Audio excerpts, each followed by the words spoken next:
Hello दोस्तों, welcome on nursing life and education. आज हम आपसे डिस्कस करेंगे नर्सिंग मैनेजमेंट कैसे लिखना होता है। हमारे पास क्या दो मेथड है नर्सिंग मैनेजमेंट लिखने का। जो फर्स्ट मेथड है जो आज मैं आपसे डिस्कस करूंगा वो बहुत ही इजी रहेगा। ठीक है, इसको एवरी स्टूडेंट्स लिख कर आएगा तो आराम से उसको अच्छे नंबर मिलेंगे। ठीक है, ऐसा नहीं रहेगा कि यार कि मैंने इसके अंदर कम लिख दिया, ज़्यादा लिख दिया। मतलब एक होता है कि हमें एक मैटर मिलना चाहिए। ठीक है, हमारे पेज भरना चाहिए एग्जाम के अंदर। ठीक है, करीबन 3-4 पेज हमारे आराम से भर जाए तो एग्जामिनर के अच्छे से मार्क्स उसके अंदर उनको दे देता है। तो आज की क्लास यहीं से स्टार्ट करते हैं। जो स्पेशल तरीका वाला है वो हम नेक्स्ट क्लास में देखेंगे। आज हम नॉर्मली देखते हैं कि नर्सिंग मैनेजमेंट कैसे लिखना होता है। ठीक है, जो फ्रेशर बच्चा होता है, ठीक है, जिसको कुछ भी समझ में नहीं आता कि यार नर्सिंग मैनेजमेंट में लिखना क्या होता है, कैसे लिखूँ, कितना लिखूँ, क्या लिखूँ, उनके लिए ये वीडियो बहुत ही इंपॉर्टेंट है। ठीक है, तो अपन नर्सिंग मैनेजमेंट लिखने का एक सिंपल मेथड देखते हैं। तो फर्स्ट है नर्सिंग मैनेजमेंट। नर्सिंग मैनेजमेंट के अंदर देखिए, पहले अपन को क्या करना होता है कि मैं नॉर्मल चीज़ें बताता हूँ कि इसके अंदर अपन को क्या क्या रखना होता है।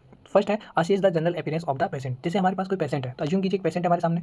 Okay, assess the general appearance of the patient कि वह हमें कैसा दिख रहा है, उसका हाइट क्या है, उसका वेट क्या है, ठीक है, उसका बाउल एंड ब्लैडर मूवमेंट क्या है, ठीक है, उसकी हेड सर्कमफ्रेंस क्या है, उसकी चेस्ट सर्कमफ्रेंस क्या है, ओके, उसका बॉडी का कलर कैसा है।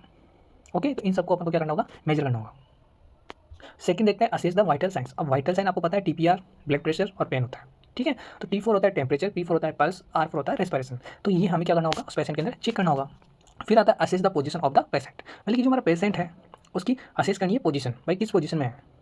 ठीक है, और हमें कौन सी पोजीशन उसको प्रोवाइड करवानी है। अगर देखिए क्या होता है कि हमें जैसे कि किसी को चेस्ट पेन हो रहा है, ठीक है, तो हम उसको स्क्वेटिंग पोजीशन प्रोवाइड करा सकते हैं। ठीक है, अकॉर्डिंग टू डिजीज कंडीशन। ठीक है, तो उसे हमें कंफर्टेबल पोजीशन प्रोवाइड करवानी है। ठीक है, अब देखते हैं assess the mental status of patient. मतलब जो हमारा पेशेंट है उसका मेंटल स्टेटस अपन को क्या करना है, असेस करना है। तो उसके लिए हम एंजाइटी लेवल चेक करेंगे, उसका डिप्रेशन लेवल चेक करेंगे, स्ट्रेस ऑफ फियर, मतलब कि उसको क्या कोई डर तो नहीं लग रहा, उसकी वजह से कोई स्ट्रेस तो नहीं हो रहा। Provide psychological support to patient, उसको हमें क्या प्रोवाइड करना है, साइकोलॉजिकल सपोर्ट प्रोवाइड करना है। ठीक है, और उसको रिलीव करना है उसकी एंजाइटी को, डिप्रेशन को, स्ट्रेस को, फियर को। ओके, तो ये नर्सिंग मैनेजमेंट का पार्ट होता है। कोई भी पेशेंट हमारे पास आएगा तो उसके हमें क्या करना है, एंजाइटी को रिलीव करना है। उसको किसी से फियर तो नहीं है रहा, उस चीज़ का पता लगाना है, उस चीज़ को उससे दूर ले जाना है। Okay, assess the diet pattern of the patient. जैसे उसकी डाइट पैटर्न देखना है अपन को। जैसे give a patient low fibre diet. अब कई पेशेंट होते हैं जिनको क्या होता है, लो फाइबर डाइट देना होता है। ठीक है, कई पेशेंट ऐसे होते हैं जिनकी कॉन्स्टिपेशन की प्रॉब्लम रहती है तो उनको हाई फाइबर डाइट प्रोवाइड करनी होती है। ठीक है, तो ये आपको डिजीज़ देखोगे तो थोड़ा बहुत आपको क्या मिल जाएगा, आइडिया मिल जाएगा कि यार इस पेशेंट को क्या हो रहा है। नहीं मिल रहा है तो आप ये भी लिख के आओगे ना, तो एग्जामिनर देखेगा यार बच्चे ने लिख के गया तो कुछ तो नंबर दे देता हूँ मैं इसको। ठीक है, giving minimal supplement to the patient, मतलब कि मिनरल सप्लीमेंट्स उसको प्रोवाइड कराने हैं, विटामिन उसको देना है।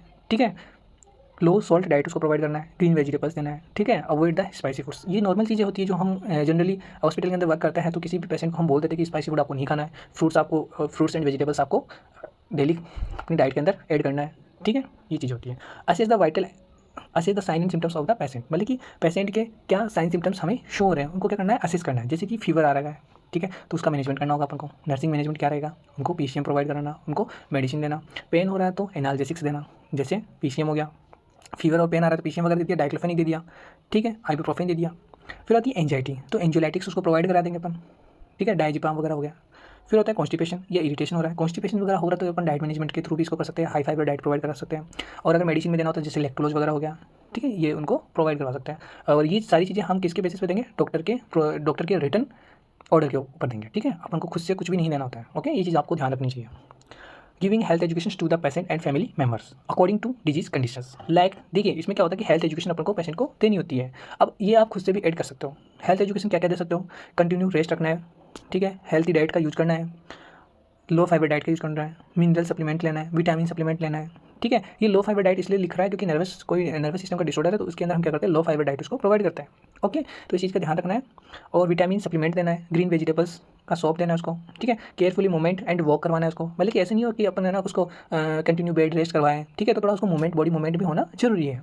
अवॉइड हैवी वेट लिफ्टिंग, अब उसको अपन ये गाइड कर सकते हैं कि आपको है ना ज़्यादा वजन नहीं उठाना है।